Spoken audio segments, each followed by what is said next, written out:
Bonjour à tous, bonjour à toutes, bienvenue dans le Inky Studio consacré cette semaine à la mise en couleur de cette plume dessinée par Lucie. Nous allons voir comment aquareller donc ce dessin en utilisant la technique du humide sur sec. Si j'ai choisi cette technique, qui n'est pas la plus simple pour aquareller une plume, c'est parce que la technique la plus simple c'est l'humide sur humide et qu'on le sait très bien, nos livres de coloriage ne sont pas forcément adaptés et préparés à recevoir autant d'eau. Donc, vous pourrez choisir absolument quel médium vous souhaitez, puisque finalement la technique va rester la même. Alors à tout de suite pour le matériel. Pour le matériel, je vous conseille d'imprimer, si vous imprimez le dessin de Lucie, de le faire sur un papier assez épais en mode brouillon. Si vous utilisez un médium tel qu'un crayon, une aquarelle en godet ou du feutre, vous pouvez tout à fait le faire sur le côté granuleux. Là vous voyez, j'ai déjà imprimé sur le côté granuleux de la feuille, ce qui est tout à fait académique. Moi, comme j'utilise les néocolores, j'utilise sur le papier lisse, car le néocolore a tendance à accrocher sur la granulosité de la feuille et ça pourrait faire des petites marques et je voulais faire quelque chose d'assez lisse. Voilà. Comme je vous en ai parlé il y a une seconde, j'utilise du néocolore. Alors, choisissez 3 teintes. Je vous ferai un autre tuto sur la méthode en monochrome et peut-être encore un troisième tuto sur une méthode humide sur humide. Alors là, ça sera carrément de l'aquarelle. Alors, on va revenir à nos moutons. Vous utilisez 3 couleurs de néocolore différentes. Il vous faut 2 brins à peu près ton sur ton. Là, j'ai le bronze de néocolore 2. Mais en fait, il a de bronze que le nom, c'est un beige assez sympa. J'ai un ocre et un brun. Vous pouvez très bien utiliser 3 nuances de vert, 3 nuances de bleu, 3 nuances de rose, 3 nuances de rouge ou même 3 nuances de noir. Ensuite, il vous faut des godets ou un CD parce qu'à la fin, nous allons utiliser la couleur la plus foncée pour faire les détails de la plume. En parlant des détails de la plume, alors normalement, vous utilisez des des pinceaux à aquarelle. Malheureusement, mes pinceaux à aquarelle ne sont pas là. Je les ai pas sous la main, donc je vais utiliser mes pinceaux à calligraphie. Franchement, pour faire ça, c'est nickel, c'est super. Pour le pinceau le plus fin, prenez, si vous avez des pinceaux à calligraphie, prenez vraiment le plus fin. Un 2, c'est idéal. Un poil, ce serait encore mieux. Vous pouvez aussi essayer avec des cure-dents, si vous n'avez pas, ou alors avec une pointe de dessin. Vous pouvez aussi utiliser un pinceau à réservoir d'eau. Dans ce cas-là, il vous faut un pinceau avec une pointe médium et un pinceau avec une pointe très fine.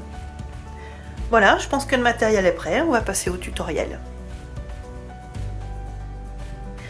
Alors, pour commencer, je vais utiliser la couleur médium.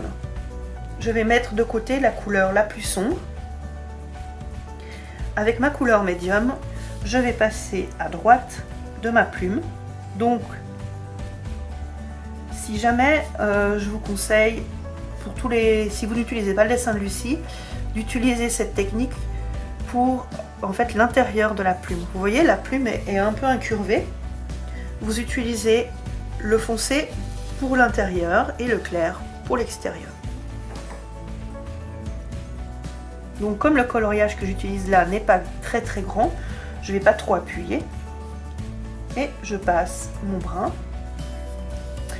Ensuite, je passe le brun sur mes lignes.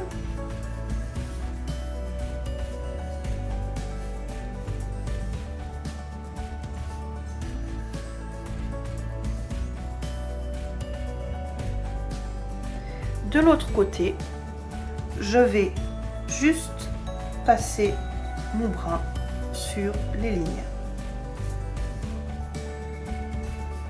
Là, je vais un tout petit peu plus au bout, voilà.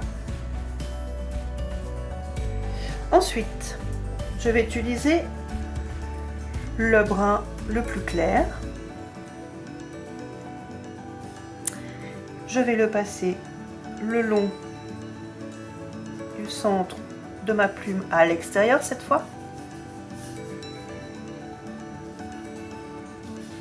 Je vais en mettre un tout petit peu sur les côtés de ma plume, en fait, qui dépasse, qui se détache un petit peu. Vous voyez bien que la plume elle a un mouvement en fait.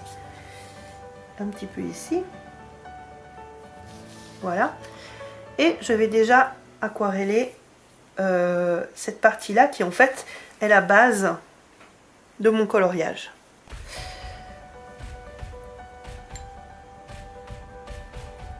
Donc je vais commencer par le clair.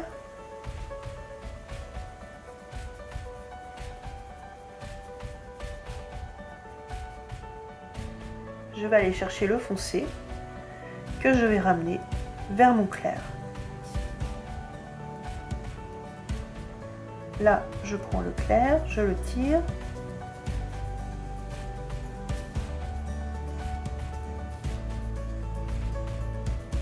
Et je vais aller chercher pareil. Alors, insistez sur votre couleur afin que elle se mélange bien, puisqu'on veut une certaine fluidité. La plume a cet avantage de permettre beaucoup plus de fantaisie. C'est pas absolument pas rigide comme coloriage. C'est pas académique, donc si vous voyez qu'il y a un côté qui est plus ou moins coloré, un qui l'est moins, ça n'a aucune importance puisque de toute façon le résultat sera unique. Vous n'aurez pas deux plumes coloriées pareilles, jamais. Alors, pour le côté interne,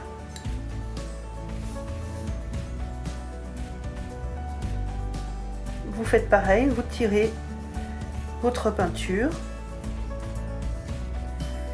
en évitant qu'il y ait des marques trop importantes au niveau de la pose de votre pigment.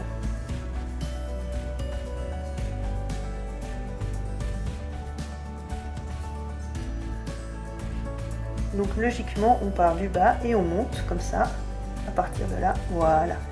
On continue.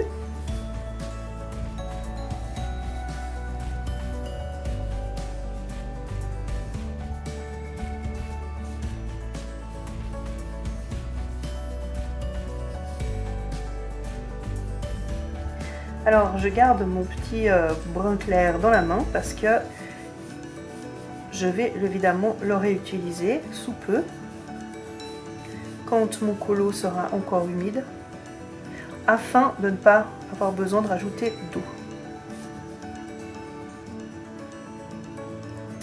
Si votre coloriage sèche, là il vous faudra rajouter de l'eau. Il faut privilégier de mouiller le pinceau et de ne pas mouiller la feuille. Là, je remarque que mes volumes ne sont pas forcément causants, c'est pas très joli quoi. Enfin, moi je trouve que c'est pas très joli. Je rajoute, hop, un petit peu de clair. Du coup, ça va me faire un plus gros contraste avec l'autre côté, ce sera pas top. Alors, ce que je vais faire, c'est que l'autre côté, je vais au contraire rajouter du brun, histoire d'équilibrer tout ça. Mon dessin étant encore humide, ça ne me pose aucun problème. Je mouille à peine mon pinceau, ce qui fait que je rajoute très peu d'eau sur ma feuille. Et je réaquarelle. Toujours de bas en haut. Et toujours en essayant de bien diluer ma couleur. Enfin, quand je dis couleur, c'est mon pigment. Hein. Alors voilà.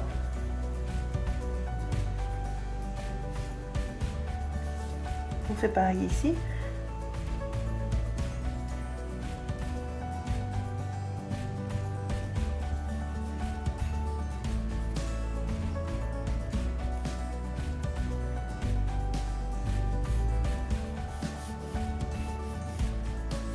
Alors l'avantage de ces crayons, excusez-moi, de ces pinceaux à calligraphe, c'est que vous en trouvez franchement de bonne qualité et pas trop cher. Et l'avantage, c'est qu'ils permettent un mouvement assez fluide de votre poignet, de votre main. Et c'est assez sympa en fait. à utiliser. Je vous conseille, si jamais, de vous en acheter et puis d'essayer avec l'aquarelle. C'est vraiment assez cool à utiliser. Voilà, la base étant terminée, j'ai même pas trop besoin d'attendre que ça sèche. Je vais utiliser mon brun foncé. Alors,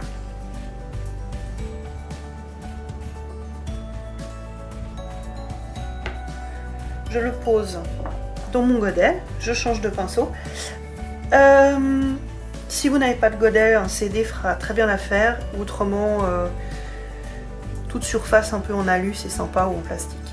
Là, je vais mouiller mon pinceau en n'écrasant pas la pointe. Attention.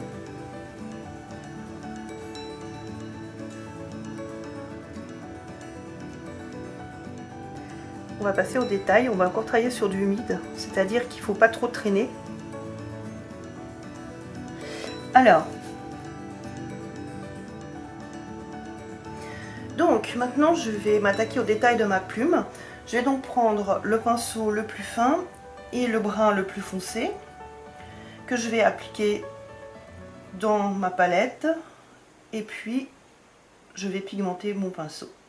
Je vérifie toujours que la pointe de mon pinceau n'est pas écrasée, qu'elle est bien fine. Ensuite, je descends le long du centre de ma plume en appliquant ma couleur.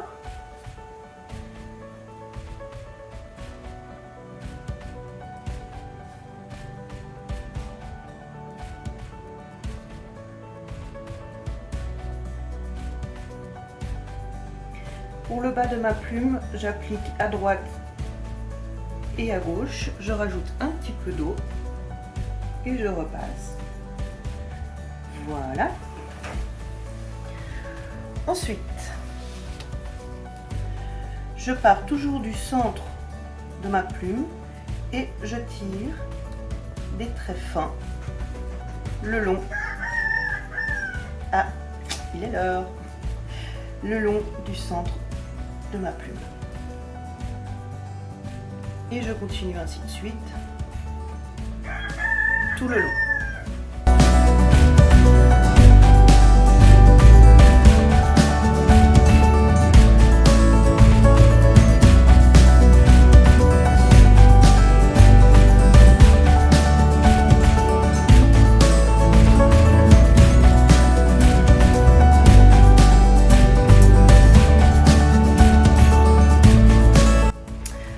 Alors, une fois que c'est fait, je remouille mon pinceau et puis je fais le bord de ma plume à l'intérieur en rajoutant quelques petits traits le long des bords extérieurs.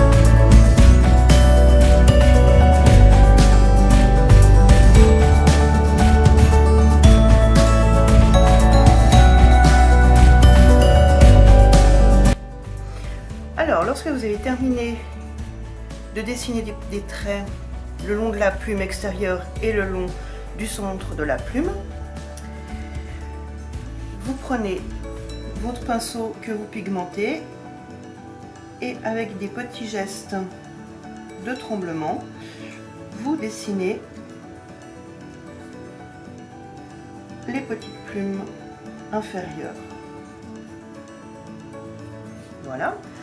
Et pour terminer, la partie la plus fine du coloriage, le long du plumage extérieur, vous tirez des toutes petites lignes éparses, toujours dans le sens de la plume. Voilà. Vous pouvez les faire plus ou moins rapprocher. Et vous ne faites pas le sommet de la plume. Vous faites pareil de l'autre côté.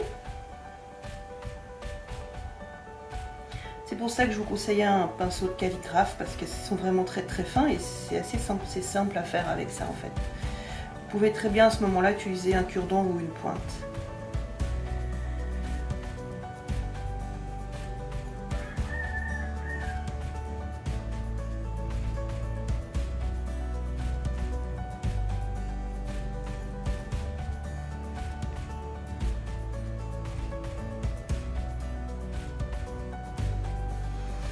Et voilà, une plume en ton sur ton à l'aquarelle, au champ du coq en plus de ça. Je vous souhaite une bonne journée et à bientôt pour un prochain tuto.